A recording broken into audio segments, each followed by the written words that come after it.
ouais! Bonjour à tous, je suis Clara, votre animatrice IA virtuelle pour l'actualité IA des luttes du 23 juillet 2025. Aujourd'hui, on vous amène une nouvelle qui pourrait bien transformer l'industrie technologique et peut-être même l'économie mondiale. OpenAI et Oracle lancent la plus grande usine à IA de l'histoire, 4,5 gigawatts de puissance, 2 millions de plus et une promesse de 100 000 emplois. Rien de moins. Alors, qu'est-ce qui s'est passé? Ce 22 juillet 2025, OpenAI et Oracle ont annoncé une expansion spectaculaire du projet Stargate, leur méga-infrastructure dédiée à l'IA, située au Texas. On parle d'ajouter 4,5 gigawatts de capacité dans des centres de données, c'est l'équivalent de 2 centrales hydroélectriques, rien de moins.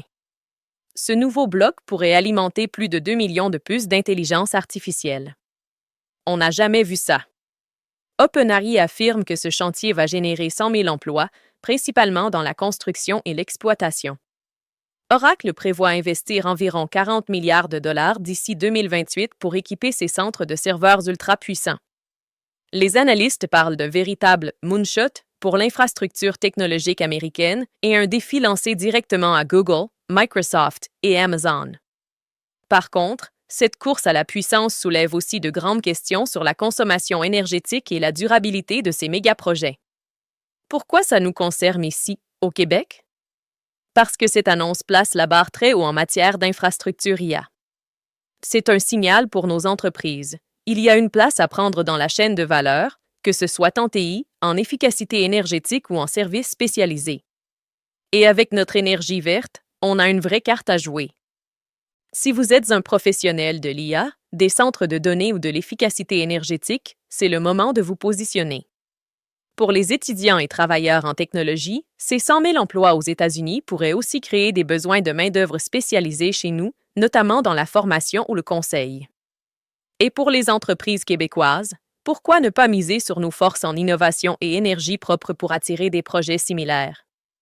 Demandez-vous, est-ce que votre entreprise ou votre organisation pourrait profiter de ce virage massif vers l'IA? C'est le temps d'évaluer vos offres, de nouer des partenariats ou de miser sur la recherche et le développement, par exemple avec Hydro-Québec ou nos universités. Et vous, comment voyez-vous la place du Québec dans cette nouvelle course à l'intelligence artificielle? Dites-le nous en commentaire. Abonnez-vous à notre chaîne, activez la cloche et partagez cette vidéo autour de vous. Ensemble, faisons rayonner l'expertise québécoise dans l'IA. Cette nouvelle a été confirmée par Reuters et Thomas Hardware. Vous trouverez les liens dans la description. On poursuit avec une actualité qui fait énormément jaser chez nos voisins du Sud. La Maison-Blanche prépare un nouveau plan d'action sur l'IA et déjà, la controverse enfle. Cette stratégie pourrait bien changer la donne pour tout l'écosystème de l'intelligence artificielle, y compris ici, au Québec.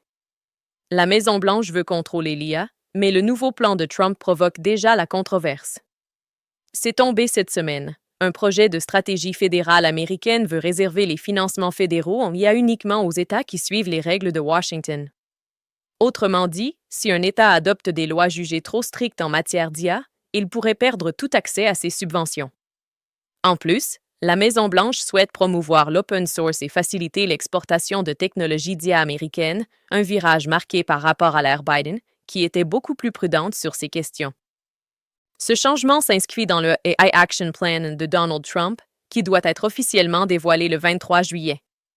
Plus de 80 organisations de défense des droits ont déjà critiqué la démarche, accusant le plan de favoriser les géants de la tech au détriment de l'intérêt public et de la sécurité citoyenne. On reproche au plan de donner carte blanche aux grands groupes privés, tout en limitant la capacité des États à encadrer les usages de l'IA selon leur propre réalité. Les défenseurs du projet affirment que cette ouverture est nécessaire pour stimuler l'innovation américaine et contrer la concurrence chinoise. Mais les critiques craignent une explosion des risques liés à l'IA, désinformation, préjugés, surveillance, absence de garde-fous éthiques. Pourquoi c'est important ici? Parce que la politique américaine oriente le marché mondial de l'IA. Si les États-Unis assouplissent les contrôles, il pourrait y avoir un afflux de technologies et de capitaux, mais aussi de nouveaux risques. Le Québec, reconnu pour son leadership en IA responsable, pourrait se retrouver devant le défi de maintenir ses propres standards tout en restant attractif pour les investissements étrangers. Pour les entreprises, L'ouverture de l'IA américaine à l'open source et à l'export peut ouvrir des collaborations inédites. Pour la société civile et les gouvernements, c'est l'occasion de renforcer notre modèle québécois qui mise sur l'éthique, la transparence et l'innovation responsable. Posez-vous la question, vos outils et vos pratiques en IA sont-ils alignés sur les meilleures pratiques éthiques? C'est peut-être le moment de revoir vos stratégies et d'échanger avec vos partenaires sur ces enjeux qui vont bien au-delà des frontières. Et vous, comment percevez-vous ce virage américain? Croyez-vous que le Québec doit renforcer ses propres balises pour l'IA? Changement de décor, c'est maintenant au tour d'Elon Musk de faire les manchettes, alors que son entreprise XAI serait en train de lever la somme colossale de 12 milliards de dollars. L'objectif principal, acheter un maximum de puces NVIDIA, devenue la nouvelle monnaie de l'intelligence artificielle. Ce qui retient l'attention, c'est que Musk envisagerait de faire investir Tesla directement dans XAI. On voit donc les frontières entre ces différentes entreprises devenir de plus en plus floues. Automobile, énergie, intelligence artificielle, tout semble se mélanger sous la bannière Musk. Pour l'industrie, c'est un signal fort. La course mondiale à l'IA passe désormais par un accès privilégié au matériel informatique de pointe. Et pour Musk, ça pourrait lui permettre de rattraper, voire dépasser OpenAI ou Google, tout en consolidant son influence dans la tech. Pour le Québec, c'est une occasion de se poser les bonnes questions. Comment attirer ce genre d'investissement ou s'assurer une place dans les chaînes d'approvisionnement mondiales? Et surtout, est-ce que nos entreprises pourraient aussi se regrouper pour mutualiser l'accès à ces précieuses ressources? Qu'en pensez-vous? Est-ce qu'on va voir de plus en plus de supergroupes IA, même ici chez nous? Pour le Québec, c'est une occasion de se poser les bonnes questions. Comment attirer ce genre d'investissement ou s'assurer une place dans les chaînes d'approvisionnement mondiales? Et surtout, est-ce que nos entreprises pourraient aussi se regrouper pour mutualiser l'accès à ces précieuses ressources? On traverse maintenant l'Atlantique direction l'Inde, où l'État de Goa vient de frapper un grand coup en lançant sa émission 2027. Cette initiative ambitieuse vise à transformer complètement la gouvernance locale grâce à l'intelligence artificielle, avec l'objectif clair de bâtir un écosystème technologique intégré d'ici 2027. Concrètement, Goa veut délaisser sa réputation strictement touristique pour devenir un véritable pôle d'innovation en IA. On parle de moderniser les services publics, d'attirer des talents en technologies avancées et de stimuler la création de start-up spécialisées.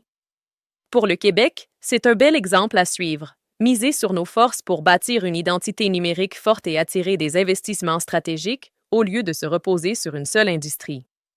L'idée? Diversifier l'économie, innover et créer un terrain fertile pour la prochaine génération d'entreprises tech. Pensez-vous que le Québec pourrait s'inspirer de ce genre d'initiative? Où voyez-vous le plus grand potentiel d'application de l'IA chez nous? Partagez vos réflexions en commentaire, abonnez-vous et continuez de suivre l'actualité IA des luttes pour rester à la fine pointe de ce qui se passe partout dans le monde. C'est maintenant au tour d'une œuvre plutôt surprenante dans le monde de l'art. Au sommet AI for Good à Genève, le robot humanoïde Ada a peint un portrait de Sa Majesté le roi Charles III, intitulé Algorithm King.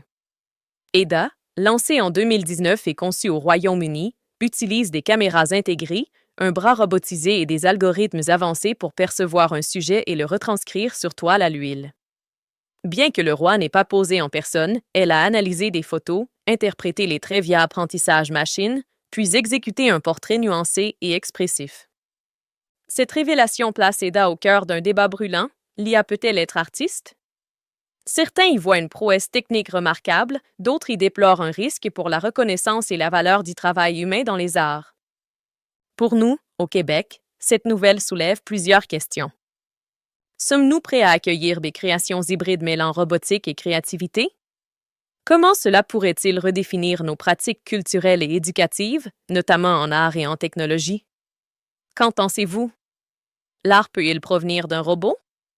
Partagez vos opinions dans les commentaires, abonnez-vous et poursuivez ce fascinant voyage avec l'actualité IA des LUC. Meta a récemment confirmé qu'elle ne signera pas le code de pratique volontaire de l'UE sur l'IA, dévoilé début juillet. Selon Joel Kaplan, l'un des responsables politiques de Meta, ce cadre introduit des incertitudes juridiques et va bien au-delà de ce que prévoit la loi européenne sur l'IA.